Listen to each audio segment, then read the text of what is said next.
बरखुरदार, मैं तुम्हें एलए से देख रहा हूं। वही एक्सप्रेशन, वही पोज, उठते बैठते खाते हर वक्त वही बॉडी लैंग्वेज। फ्लाइट में हर कोई गहरी नींद सो रहा था, पर तुम गहरी सोच में जगे हुए थे। मैं इसकी वजह जानना चाहता था ताकि घर वापस जाकर मैं आराम से सो सकूं, पर मैंने सोचा कहीं तुम चिल्लाकर मुझे शर्मिंदा न कर दो। ठीक है, अब बताओ, परेशान क्यों दिख रहे हो जिसे देखकर मुझे परेशानी हो रही है? बता दूंगा तो क्या कर लोगे तुम? कुछ नहीं कर सकते। क्यों नहीं कर सकता? क्योंकि तुम मेरी तरह हो किसी बाप के बेटे। सभी बाप एक ही दौड़ में हैं। सभी बाप दौड़ में हैं? बाप दौड़ में है। हेलो। बेटे, पता नहीं मैंने क्या गलत कहा या क्यों तुम दुनिया भर के सभी बापों से नाराज हो, लेकिन एक बात से दिमाग की घंटी बजी है। वो ये कि ये डिप्रेशन वाली बॉडी लैंग्वेज के पीछे तुम्हारे डैड हैं। जब तुम छोटे थे तब उन्होंने ऐसा किया, पर अब वो तुम्हारे दोस्तों को अलग नहीं कर सकते। What's up, guys? कुछ नहीं अंकल, बस एक हफ्ते की ट्रिप बनाई है, बस साई का इंतजार है। तो क्या मेरा बेटा मुझसे एक हफ्ता अलग रहेगा? क्या हुआ अंकल, क्या सोच रहे हो? कल तो ये तुम्हारी बुराई कर रहा था और आज तुम्हारे साथ ट्रिप पे जाने के लिए कैसे तैयार हो गया? बुराई? हाँ, कह रहा था तुम सारे सेल्फिश हो, किसी को कोई काम नहीं है, तुम तो बड़ा बेवकूफ है, तुम तो इडियट है और बहुत कुछ कह रहा था। बहुत अंकल अंकल अंकल, आप इसका इस्तेमाल तब करना जब हम गायब हो जाएं। Okay friends, let's disappear. सब कहाँ गायब हो गए? एक हफ्ते के लिए ट्रिप पर चले गए हैं। माना उन्होंने तुम्हारे दोस्तों को अलग किया, पर तुम्हारी प्रोफेशनल लाइफ के कलीग्स तो साथ होंगे ना? कंपनी भी तो हमारी है, IAS सॉल्यूशंस। ऐसा क्या कलेक्टर्स प्रोड्यूस करते हो क्या? साई, उन्होंने मेरा नाम ही उल्टा लिखा है। कंपनी का नाम मुझ पर रखकर प्यार दिखाएंगे तो कलीग्स कहाँ से आएंगे? पर ये गलती है, उनसे कहते क्यों नहीं? साबित कैसे करूं कि ये गलती है? उनकी तरफ से तो वो सिर्फ प्यार कर रहे हैं। सॉरी सॉरी सॉरी सॉरी बेटा, ज्यादा लगी तो नहीं? ये मैं तुझे जिंदा नहीं छोड़ूंगा। बेटा नाक पे मास्क पहनना चाहिए था। वो अपने बेटे को लेकर पागल है, पॉसेसिव है, इसलिए जो चल रहा है उसे चलने दे रहा हूँ। मुझे लग रहा है यूएस से हैदराबाद तक तुमने उन्हें अच्छे से इग्नोर किया है, तो फिर खुश क्यों नहीं, दुखी क्यों हो? इस दुख के पीछे मेरे पापा नहीं, उनके पापा हैं, दादाजी। मेरे पापा ने पापा बनके खूब प्यार किया, लेकिन बेटे के रूप में उन्होंने बहुत गलतियां की हैं। उन्हीं गलतियों को सुधारने के लिए राजमंद्री जा रहा हूँ। ओह, अच्छा, तुम्हारे दादा ने ऐसा क्या किया जो तुम इतना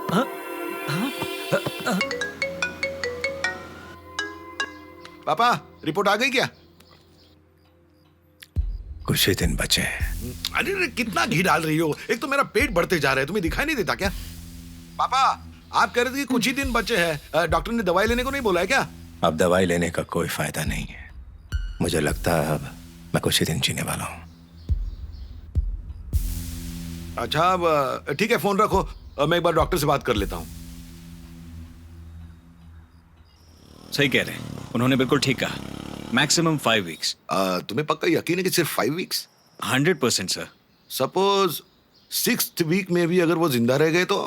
मगर आप इस तरह से क्यों पूछ रहे हो? अरे सर, थोड़ा डाउट तो मन में होता ही है ना। हाँ, हमारी माँ के बारे में भी ऐसे ही हुआ था। सीरियस सीरियस करके बोला, हम सब काम धाम छोड़ के वहाँ चले गए। जैसे हम वहाँ पहुंचे, हमारी माँ खड़ी हो गई। 2-4 दिन वहाँ रहे और वापस आ गए। ऐसा तो हमारे साथ कई बार हुआ है। और जब वो सीरियसली सीरियस थी तो हम सब ने ध्यान ही नहीं दिया, वो चल बसी। एक ट्रिप पर जहाँ 4 लाख रुपए खर्चा होता है, 20 लाख रुपए खर्चा हो गया सर। यहाँ से वहाँ जाना फिर वापस आना, बहुत पापड़ बेलने पड़ते हैं सर। हाँ, परमिशन लेनी पड़ती है, प्रोजेक्ट की डेडलाइन होती है, ऊपर से वीजा स्टैम्प करवाना पड़ता है। और ये ट्रम्प पता नहीं एक बार गए तो वापस आने देगा कि नहीं। मैं तो आपको परेशानी बता रहा हूँ सर, ये लोग नहीं समझेंगे। और पेरेंट्स को मिलने नहीं आता तो ये लोग हमें दुश्मन समझते हैं। सर, मुझे बताते हुए शर्म आती है सर। हम लोग तो मछली की तरह तड़पते रहते हैं कि वीकेंड कब आ जाए और हमें छुट्टी कब मिले। एक लॉन्ग वीकेंड मिल जाए तो हमें त्योहार जैसा लगता है। Hello doctor, doctor are you there? Hello. अरे इसे क्या हो गया? सच बात बता दी तो बुरा मान गया। सर, ये आप कैसे बात कर रहे हो? मैं एक डॉक्टर हूँ। हाँ, वो तो ठीक है, लेकिन हमें 3 महीना पहले फ्लाइट की बुकिंग करनी पड़ती है डिस्काउंट लेने के लिए, वरना ज्यादा पैसा देना पड़ता है, पता है? सीरियसली समझ लो आप डॉक्टर साहब। आप मेरी बात सुनिए, मैं समझ गया आप बहुत प्रैक्टिकल आदमी हैं। क्लैरिटी के बिना आप कोई भी काम नहीं करते, ये मैं क्लियरली समझ गया। तो डॉक्टर साहब सीरियसली बताओ कि मेरे पापा की सीरियस कंडीशन पे मैं कितना सीरियस हो जाऊं? देखिए आपके फादर की कंडीशन सीरियस है, मगर मुझे भी थोड़ा सीरियसली ले लीजिए ना प्लीज। मैं आपसे कह रहा हूँ ना, 5 वीक्स यानी कि 5 वीक्स, उसके बाद मैं और वो दोनों आपकी जिंदगी से बाहर हो जाएंगे। Okay sir, bye. हेलो। क्यों बेटा, क्या कहा डॉक्टर ने? कहना क्या था, वही कहा जो आपने बताया था। वैसे कोई बात नहीं है, आपने जिंदगी के 75 साल निकाल लिए हैं, बस ये 5 वीक्स और निकाल ही लो। मैं बाकी भाई बहनों से बात कर लेता हूँ और बताता हूँ कि हम लोग वहाँ कब तक पहुँच पाएंगे। और मेरे प्रोजेक्ट की जिम्मेदारी इतनी सर पर है कि मेरा सर भी आपकी तरह होने वाला है पापा। खैर मुझे तो आना ही पड़ेगा, पर ये महेश कहाँ है? उसे यहाँ वहाँ कहीं मत भेजना, बोलो उधर ही रहना आपके पास। भैया अरे क्या भैया, पापा का अच्छी तरह से ख्याल रखना और तू इधर उधर मत भटकना, वही उनके साथ रहना, समझा क्या? तुझे सैलरी इसी बात की मिलती है कि तू उनके साथ रहे, हैं? समझा कि नहीं? हाँ ठीक है भैया, खाली मुंडी मत हिलाना। ठीक है, नहीं हिलाऊंगा। पापा टाइम क्या हो गया, 9 बज गए क्या उधर? हाँ बज गए, सो जाओ। चद्दर ओढ़ लेना, स्वीट ड्रीम्स।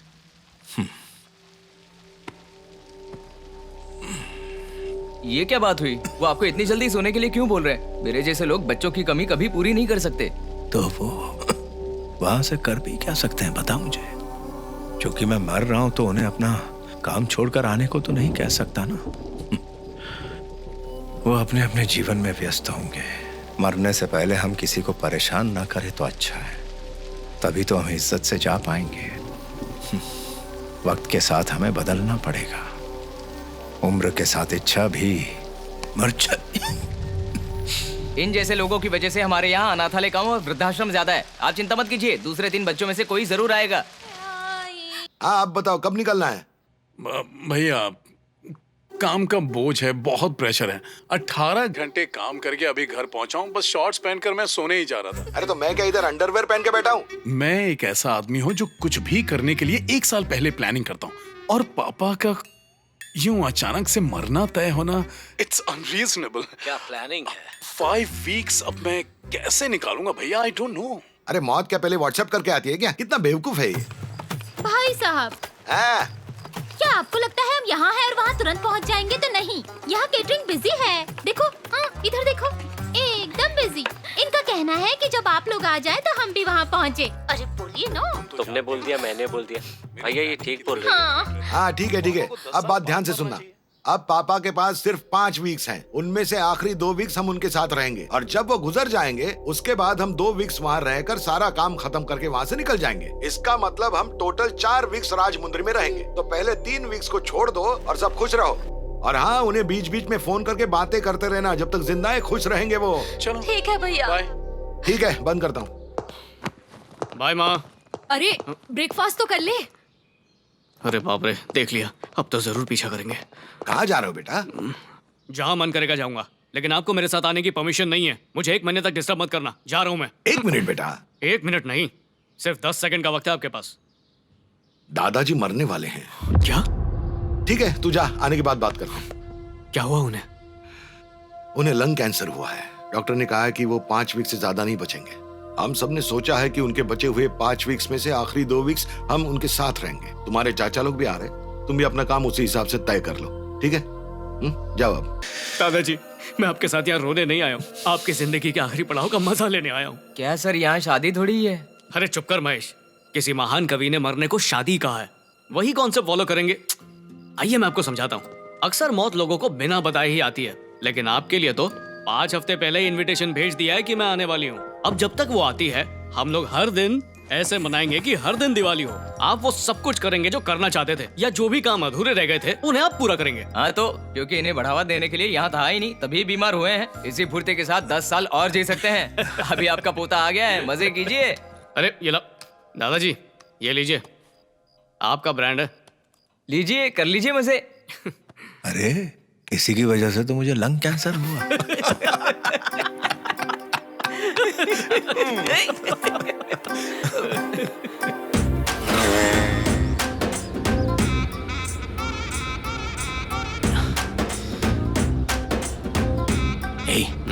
कल रात को ही तो तू आया है और सुबह दादा के साथ पेद्दापुरम। देख तेरा जो भी प्लान है, लेकिन हम लोगों को बिल्कुल शांति से जाना है और वापस आना है। आंध्रा को अमेरिका बनाने की सोच रहा है क्या?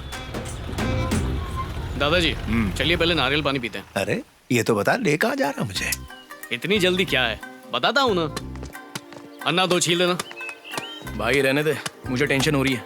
अब ये मत बोलना कि ये उनके लिए है। हाँ, ये चाहता है वो वहाँ जाए और उस काम को पूरा करे जो किसी वजह से रह गया था। अरे ऐसा कौन सा काम है? सुन, जितना मेरी समझ में आ रहा है, जिस जगह पे हम लोग जा रहे हैं उससे उनकी उम्र का कोई ताल्लुक नहीं है। अबे सिर्फ इसलिए कि उनकी इच्छा है हम उनको वहां पर लेकर जा रहे हैं। लेकिन अगर उन्हें कुछ हो गया तो फिर मुझे मत बोलना, समझा? तेरे दिमाग में एक ही चीज चलती है क्या? तुझे लगता है पेद्दापुरम में सिर्फ एक ही चीज होती है? और लोग भी रहते हैं वहाँ पर। थोड़ा दिमाग से सोचा कर। मैं दादाजी को वहाँ पर गुलछर्रे उड़ाने के लिए नहीं लेके जा रहा हूँ, किसी से मिलवाना है। जब दादाजी 20 साल के थे तब उन्हें जानकी नाम की एक लड़की से प्यार हो गया था, लेकिन एक गलतफहमी की वजह से उन दोनों को अलग होना पड़ा। दादाजी अपनी गलती समझ तो गए थे, लेकिन कभी उन्हें माफी मांगने का मौका नहीं मिला, इसलिए बेचारे आज भी पछताते रहते हैं। क्या बात है, एकदम तैयार होकर इंतजार कर रही है। मुंह बंद करना। कहाँ है वो? राम नहीं आया? हाँ? ओए होए, लगता है दादाजी का निकनेम ही है। बोलो ना कहाँ है, जल्दी बुलाओ उसे। दादाजी यहाँ पर क्या कर रहे हैं? चलिए ना। अरे तूने मुझसे पूछा इसलिए मैंने मजाक में बता दिया, और तू तो मुझे सीधा जानू से मिलाने लगा। मतलब जानकी जानकी। कोई बात नहीं दादाजी, इतना सोच क्यों रहे हो? वो भी तो वहाँ पर अपने राम का इंतजार कर रही हैं और उन्होंने अपने बाल भी काले किए। तो चुप कर। दादाजी, अगर आप आज उनसे नहीं मिले तो फिर ये मौका कभी नहीं मिलेगा। ये आपकी जिंदगी का आखिरी मौका है दादाजी। Be strong. राम। ओ दादी आ गई। दादाजी बड़ों के बीच में हम छोटों को नहीं बोलना चाहिए। चलो चलो चलते हैं। ये उन्हें दे देना। नमस्ते। राम। पहले जैसे ही हो। पहले भी गुब्बारा लाते थे और ऊं करके कांपते रहते थे, जरा भी नहीं बदले। अब पीछे घूमोगे या मैं ही घुमाऊं? कैसे हो तुम राम? मैं ठीक हूँ, और तुम कैसी हो जानकी? मैं भी ठीक हूँ। कभी सोचा था तुमने कि हम दोनों ऐसे मिलेंगे?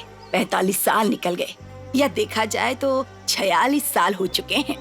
सच कहते हैं प्यार की कोई उम्र नहीं होती। बराबर है। आदमी किसी भी उम्र में एक औरत से मिले उसे हमेशा ऐसा ही महसूस होता है।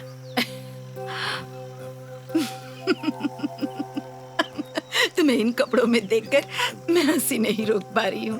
पिछली बार जब आए थे ना तो शॉर्ट्स पहन कर आए थे, याद है? मुझ पर चिल्लाए भी थे क्योंकि मैंने राज से शादी कर ली थी। पर मैं और क्या करती? मैंने अपने पापा से कहा था कि मैं तुम्हारे अलावा किसी से शादी नहीं करूंगी, और एक तुम ही थे जो तुमने कोई एक बूढ़ी औरत उसके प्यार के किस्से सुना रही है, सुन के बड़ा अजीब लग रहा है यार। हाथ हटा, हाथ हटा अपना। लगता है इमोशनल हो गया। तेरी मंगेदर है, अच्छी है ना? ये टुक टुक क्या बीमारी है यार? अरे इसी से तो वो सेलिब्रिटी बनी है। पिछले महीने 2 पान की दुकान का रिबन काटा है, और कुछ ही दिन पहले श्री सनी बॉबी लॉन्ड्री शॉप का। इस पूरे गोदावरी इलाके में ऐसा कोई नहीं है जो कि एंजल आर्ना को बिल्कुल नहीं जानता हो। उसे एंजल क्यों बोलते हैं? अबे बेवकूफ, आजकल की लड़कियां ना अपने सरनेम की बजाय निकनेम लगाती हैं, जैसे angel Aarna, smiley Swapna, lovely Lavanya, sleepy puppy. सब लड़कियां अपने आप को आजकल ऐसे ही नामों से बुलाती हैं। अरे वो देख, आ गई वो।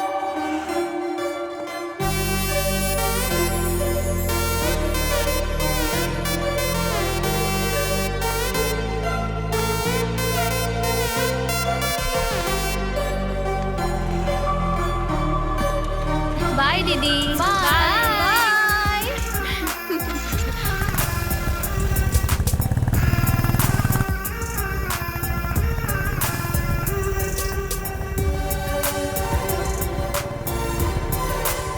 अबे यार, वो तुझे ही देख रही है। थोड़ा तेज चलाओ ना, क्या कर रही हो?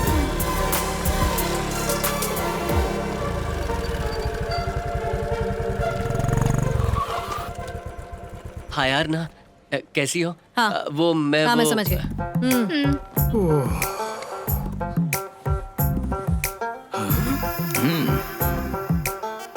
एंजल आर्ना। अबे ये क्या? अल्लू अर्जुन का साइन कर रही है ये। ज्यादा बोलेगा तो कहेगी कि अल्लू अर्जुन ने उसकी कॉपी की है। अब टाइम खोटी मत कर, क्लास शुरू हो गई तो शाम तक यहीं पर इंतजार करना पड़ेगा। अपनी शर्ट धोना मत, नेक्स्ट ईयर दीदी से फिर चेक करेगी। समझ नहीं आ रहा इससे बात कैसे शुरू करूं। हे मेरे राजा, हम फिल्मों की तरह तेरी लव स्टोरी को इतना ज्यादा खींच नहीं सकते। कट टू कट सब करना पड़ेगा। उसके पास जा, शादी की बात कर, भाग जा, परिवार से पूछ, फिर शादी, और फिर सीधे कट टू फर्स्ट नाइट। है ना? है ना? है ना? है ना? है ना? है ना? चल जाना। शादी? हाँ। बाइक पर मेरा पीछा कर रहे थे तो मुझे लगा इंस्टा फॉलोअर हो। सोचा था ना कहने से पहले 2 साल तक चक्कर लगवाऊंगी, पर तुम तो शादी करना चाहते हो, और उसके लिए तुम मुझे टाइम दे रहे हो, वो भी 10 दिन का। आखिर तुमने एंजल आना को समझ क्या रखा है? हाँ, मैंने कहा मुझसे प्यार करो, सीधा शादी के लिए पूछा, इसमें गलत क्या है? गलत है। आजकल लड़कियां एक साथ 10-10 लड़कों से प्यार करती हैं और शादी करने से पहले कम से कम 10 लाख बार सोचती हैं। और तुम कह रहे हो उससे शादी करोगे जिसने आज तक प्यार भी नहीं किया, वो भी एंजल आना से? अरे ये बार बार एंजल एंजल एंजल कहना बंद करो, अजीब लगता है मुझे। क्या फर्क पड़ता है तुम्हें कैसा लग रहा है? मैं एंजल हूँ, देवी हूँ। मैं जब तक खिड़की न खोलूं सूरज भी अंदर नहीं आ सकता। और तुम सोच रहे हो मुझसे शादी करोगे? It's not at all easy. Hello, बिना खिड़कियां खोले तो धूप भी अंदर नहीं आ सकती है, समझी? चुप कर। हम किसान हैं। अगर तेरे बारे में मेरे बाबा को पता चल गया ना, not like this so many times, only once.